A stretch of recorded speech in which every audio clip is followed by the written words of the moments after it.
প্রথম টেস্টকে সামনে রেখে অত্যন্ত শক্তিশালী স্কোয়াড দিয়েছে ভারত।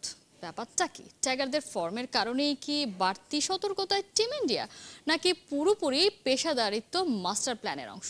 চেন্নাই টেস্টের যে সিলেবাস জুৎসই কোনো উত্তর নেই শান্তদের কাছে, সেখানে জিতলেই ভারতে প্রথমবার টেস্ট জিতবে বাংলাদেশ। বাংলাদেশ ভারত টেস্টের বিশ্লেষণ থাকছে মাহাদি হাসানের কাছে।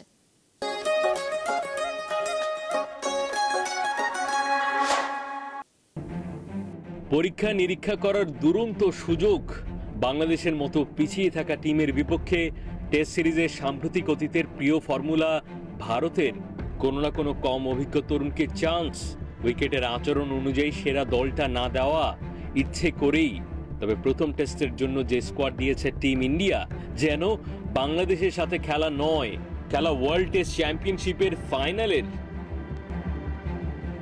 আবেগ সর্বস্ব বহু ন্যারেটিভ থাকলেও যুক্তির হিসেব বলছে নয়া কোচ গৌতম গম্ভীর রোটেশন পলিসির খুব বড় ভক্ত নন।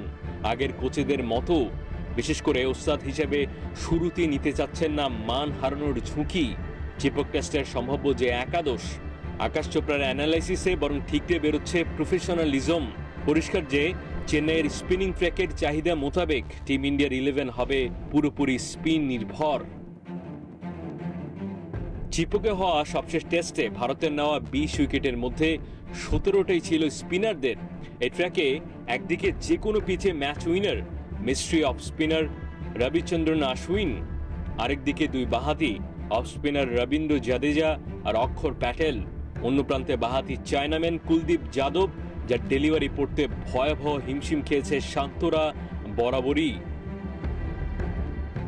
বাংলাদেশের মানসম্মত স্পিনার থাকলেও ভারতের যে লাইন আপ ভারতের মাটিতে বিশ্ব সেরা, এত বৈচিত্র্য, অভিজ্ঞতা, রহস্য, এর জট খোলা হতে পারে অত্যন্ত দুরূহ।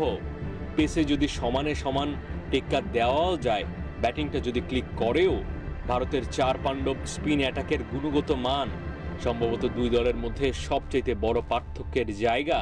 কিভাবে এই চারজনকে সামলানো যাবে চিপকের ঘূর্ণি পিচে, সেই ধাঁধা মেলানো সম্ভবত দিল্লিতে থাকা শেখ হাসিনাকে বাংলাদেশে ফেরত আনার মতোই জটিল।